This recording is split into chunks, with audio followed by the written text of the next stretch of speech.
Everyone, my name is Nidhi Bhatnagar and welcome you all in this channel. तो आज के video में हम करेंगे शॉर्ट रिवीजन फटाफट विजिट टू कैम्ब्रिज का हिंदी में क्लास 8 का इंग्लिश का चैप्टर है। देखो, लेखक जो है यहाँ पर कैम्ब्रिज की यात्रा के बारे में बात कर रहा है, मतलब कैम्ब्रिज में जो उन्होंने यात्रा की थी। अब लेखक का परिचय ले लेते हैं, मतलब राइटर के बारे में परिचय ले लेते हैं। ये लेख जो है प्रसिद्ध लेखक फिरोज़ा आलम के द्वारा लिखा गया है।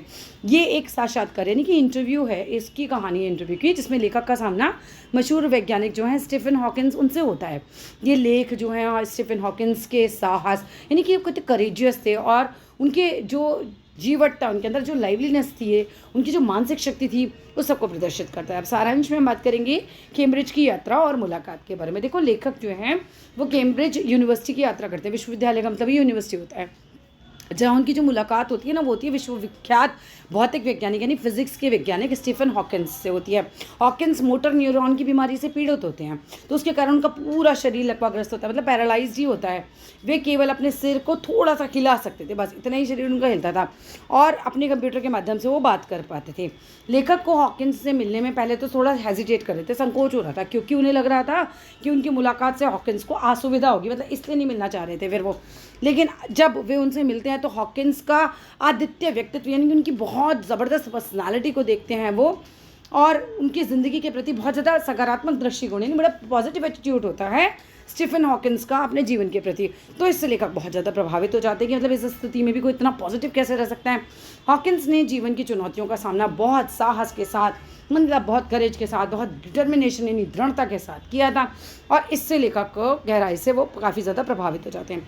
हॉकिंस से बातचीत, लेखक और हॉकिंस की बातचीत मुख्य रूप से उनकी शारीरिक अक्षमता, जीवन के प्रति उनके दृष्टिकोण के बारे में ही होती है। तो मेन जो टॉक होती है दोनों की आपस में किस लिए होती है भाई? शारीरिक अक्षमता, जो उनके फिजिकल इनएबिलिटीज़ होती हैं उसके बारे में होती है, और जीवन के प्रति उनकी जो दृष्टिकोण होता है, जो उनका नज़रिया होता है, उसके बारे में होती है। लेखक पूछते हैं क्या हॉकिंस को महसूस होता है कि उनकी शारीरिक अक्षमता उनके जीवन के में सबसे बड़ा अवरोध है, यानी ये सबसे बड़ी प्रॉब्लम है, बेसिकली कहीं ना हर्डल है। हॉकिंस इसका उत्तर ये कहते हुए देते हैं कि शारीरिक रूप से विकलांग होना मुश्किल है ना, ये तो है, लेकिन जब मानसिक रूप से इंसान ज़्यादा मजबूत होता है तब वह अपने जीवन को सही दिशा में ले जा सकता है।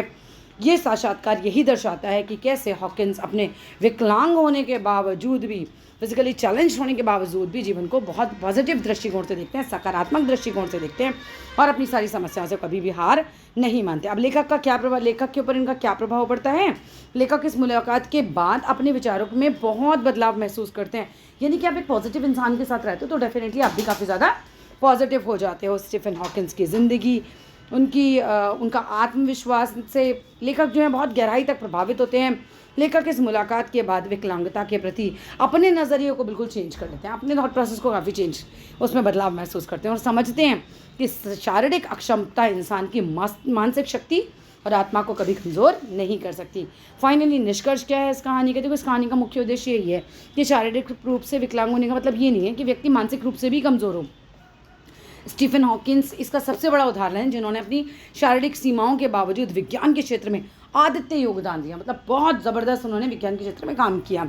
ये कहानी हमें सिखाती है कि जीवन में हमें अपनी परिस्थितियों के आगे कभी हार नहीं माननी चाहिए, बल्कि हमेशा आशावादी रहना चाहिए, आत्मविश्वासी बने रहना चाहिए। That's all in this video. हो गया शॉर्ट रिवीजन एंड